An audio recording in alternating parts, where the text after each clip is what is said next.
नमस्कार मित्रांनो.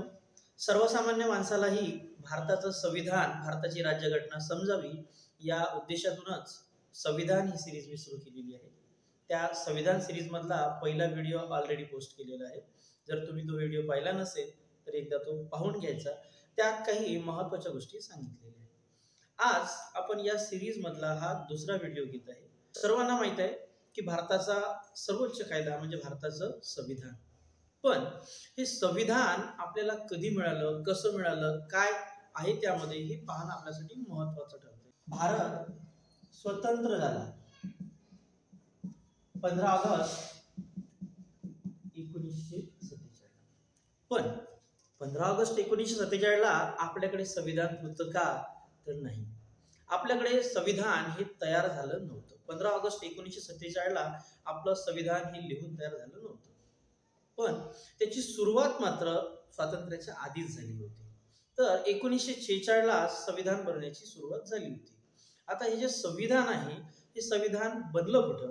तर संविधान बनवण्यासाठी संविधान सभा गठीत केली गेली. आता संविधान सभा म्हणजे काय हा सुद्धा प्रश्न आपल्याला पडला असेल.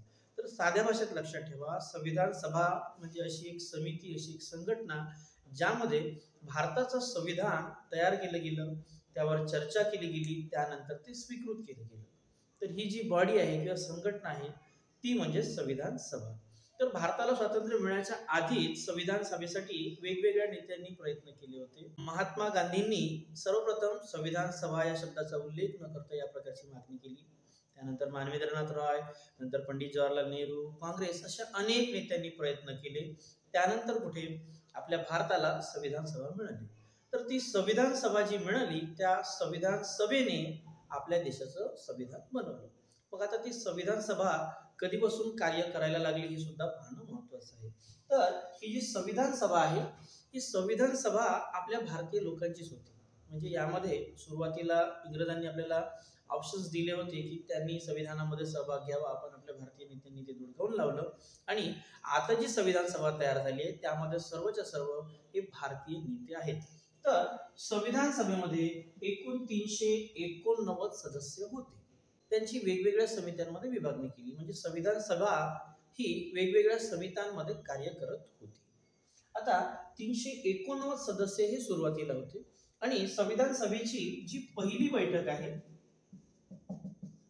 ही झाली 9 डिसेंबर 1946. म्हणजे भारताला स्वातंत्र्य मिळालं 15 ऑगस्ट 1947ला, पण संविधान सभेनं त्याच्या आधीच कार्य सुरू केलं होतं. तर त्याची पहिली बैठक झाली होती 9 डिसेंबर 1946ला. त्यानंतर अनेक बैठका होत गेल्या, चर्चा होत गेल्या आणि आपलं संविधान हे मूर्त स्वरूप घेत गेलं. तर आपली जी संविधान सभा होती यामध्ये एकूण 389 सदस्य होते आणि संविधान सभा ही विविध समित्यांद्वारे कार्य करत होती. त्यामधली सर्वात महत्त्वाची एक समिती होती ती म्हणजे मसुदा समिती. तर ती होती मसुदा समिती आणि या मसुदा समितीमध्ये एकूण 7 सदस्य होते. किती सदस्य होते? 7 सदस्य होते. पण या समितीचे अध्यक्ष होते ते आपले डॉक्टर बाबासाहेब आंबेडकर.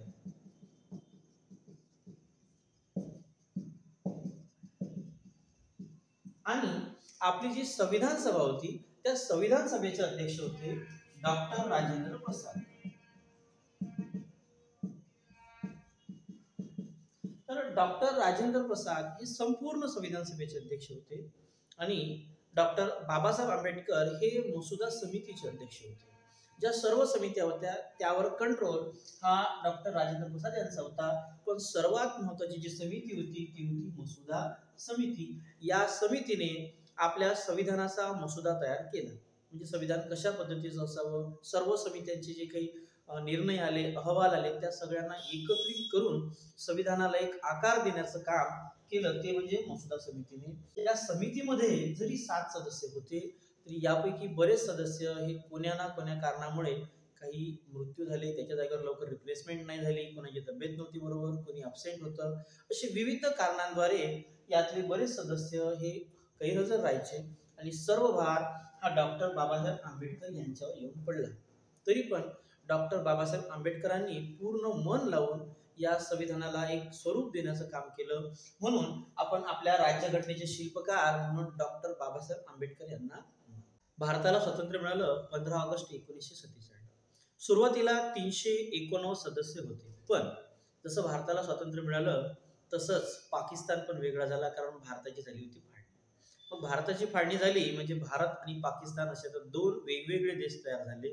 त्यामुळे जे 389 सदस्य होते, या 389 सदस्यांपैकी आता 299 सदस्य हे भारतात राहिले आणि 90 सदस्य हे पाकिस्तानात गेले. त्यामुळे आता आपली जी संविधान सभा आहे तिच्यामध्ये फक्त 299 सदस्य आहेत आणि हे जे 90 सदस्य होते यांनी पाकिस्तानसाठी वेगळी संविधान निर्मिती केली. तर वेगवेगळ्या समित्यांचे अहवाल आहे, त्याच्यावरून सगळं चर्चा आहे. त्यानंतर बाबासाहेब आंबेडकरांनी प्रत्येक अहवालाला किंवा प्रत्येक मुद्द्याला व्यवस्थित इतर सदस्यांना पटवून दिलं, मार्गदर्शन केलं, त्याच्यावर चर्चा झाली. काही ठिकाणी विरोध पण झाला, काही गोष्टीला टाळावं लागलं, काही गोष्टीला घ्यावं लागलं. असं सगळं करता करता भारताचं संविधान तयार झालं. भारताचं संविधान लिहून पूर्ण झालं ते 26 नोव्हेंबर 1949. 26 नोव्हेंबर 1949 भारताचं संविधान लिहून पूर्ण झालं. भारताचं संविधान हे स्वीकृत केलं गेलं 26 नोव्हेंबर 1949. आता स्वीकृत केलं गेलं म्हणजे याचा अर्थ आहे की हे फायनल झालं, हे आता आपल्या भारताचं संविधान असेल. पण या दिवशी फक्त ते स्वीकृत केलं. भारताचं संविधान हे 26 नोव्हेंबर 1949 लागू झालं नाही. त्याचं कारण होतं लवकरच 26 जानेवारी येणार होती आणि 26 जानेवारी या दिवसाचं ऐतिहासिक महत्त्व होतं. कारण 1929 हे ठरलं होतं की 26 जानेवारी 1930 हा संपूर्ण स्वराज्य दिन म्हणून साजरा करायचा आणि त्यामुळे मग 26 नोव्हेंबरला संपूर्ण संविधान हे लागू न करता ते संविधान 26 जानेवारी 1950 पासून लागू केलं गेलं. म्हणजे आपलं संविधान हे 26 नोव्हेंबर 1949 फायनल झालं, कंप्लीट झालं, पण ते तेव्हा लागू केलं गेलं नाही. ते लागू केलं 26 जानेवारी 1950 पासून. तर काही ज्या कलमा होत्या जवळपास 15 कलमा या 26 नोव्हेंबर 1949 लागू झाल्या. पण त्यानंतर 26 जानेवारी 1950 संविधानाचा जो काही उरलेला भाग आहे हा पूर्णपणे लागू करण्यात आला आणि भारत खऱ्या अर्थाने आता गणराज्य बनला होता. तर गणराज्य बनला म्हणजे काय? गण म्हणजे जनता, राज्य म्हणजे जनतेचं राज्य हे पूर्णपणे आपल्याला 26 जानेवारी 1950 पासून मिळालं असं म्हणायला काही हरकत नाही. म्हणून 26 जानेवारी हा दिवस आपण गणराज्य दिन किंवा प्रजासत्ताक दिन म्हणून साजरा करतो आणि 26 नोव्हेंबर 1949 आपलं संविधान स्वीकृत झालं म्हणून 26 नोव्हेंबर हा आपण संविधान दिन म्हणून साजरा करतो. आपलं संविधान जेव्हा लागू झालं तेव्हा त्या संविधानामध्ये एक प्रस्तावना होती, 22 भाग होते, 8 अनुसूच्या होत्या आणि 395 कलम होते. तर हे जे 22 भाग होते या भागांचं विभाजन प्रकरणांमध्ये केलं आणि काहीच प्रकरणांमध्ये विभाजन न करता त्याच्यामध्ये डायरेक्टली कलम टाकले गेले. तर हे सुरुवातीला होतं. मग त्यानंतर अनेक घटना दुरुस्त्या होत गेल्या आणि काही भाग ऍड केले गेले, काही अनुसूच्या ऍड केल्या, काही कलम ऍड केले. सध्याच्या घडीला आपल्या राज्यघटनेमध्ये एक प्रस्तावना आहे, पण आता 22 भाग नाही, आपल्याकडे 25 भाग आहेत. आधी 8 अनुसूच्या होत्या, आता 12 अनुसूच्या झाल्या आहेत आणि अनेक कलम त्याच्यामध्ये ऍड केले गेले, टाकले गेले. पण शेवटच्या कलमाचा जो नंबर आहे तो आजही 395 हाच आहे. कारण प्रत्येक कलमामध्ये मग अ, ब, क असे जोडत अनेक कलम आता तयार झालेले आहेत. तर ही आहे आपली राज्यघटना. आता या भागांमध्ये काय आहे, प्रकरणांमध्ये काय आहे, आपण पुढे येणाऱ्या व्हिडिओमध्ये पाहणारच आहोत. पण त्यावर आपण सविस्तर बोलणार आहोत. हे फक्त आपली राज्यघटना कशा प्रकारची आहे ते आपण इथे पाहिलेलं आहे. आता ही जी राज्यघटना तयार झालेली आहे, या राज्यघटनेला तयार करण्यासाठी किती वेळ लागला? तर 2 वर्षे 11 महिने आणि 18 दिवस एवढा मोठा कालावधी आपल्या राज्यघटनेला लागला आणि त्याच्यासोबतच या राज्यघटनेला तयार करण्यासाठी 64 लाख रुपये लागले आणि याचा जो अभ्यास आहे तो 60 देशांच्या राज्यघटनांचा विचार केल्याच्या नंतर ही आपल्या देशाची राज्यघटना तयार करण्यात आली. म्हणजे बघा, आपल्याला असं वाटतंय की 2 वर्ष 11 महिने 18 दिवस खूप प्रचंड कालावधी घेतला गेला, पण आपला देश, आपल्या देशामध्ये विविध धर्म, विविध जाती, विविध प्रदेश या सगळ्यांचा विचार आपल्या घटनाकर्त्यांनी केला. त्यामुळे प्रत्येक गोष्टीला बारकाईने विचारात घेतलं गेलं आणि त्यानंतर हे संविधान तयार केलं गेलं. तर आपलं संविधान हे जगातलं सर्वात उत्कृष्ट संविधान मानलं जाते आणि सर्वात मोठी लिखित राज्यघटना ही भारताचीच आहे. कारण आपल्या देशामध्ये प्रत्येक कलमाला, प्रत्येक राज्यघटनेतल्या गोष्टीला अतिशय सविस्तर लिहिण्यात आलेलं आहे. डॉक्टर आंबेडकरांनी म्हटलं होतं की संविधान कितीही चांगलं असलं तरी ते शेवटी बेकारच साबित होऊ शकते जर ते चुकीच्या लोकांच्या हाती लागलं तर. म्हणून त्यांनी म्हटलं की मी असं म्हणत नाही की संविधान चांगलं आहे म्हणून, पण आपलं संविधान चांगलं आहे. प्रत्येक गोष्ट महत्त्वाची आहे.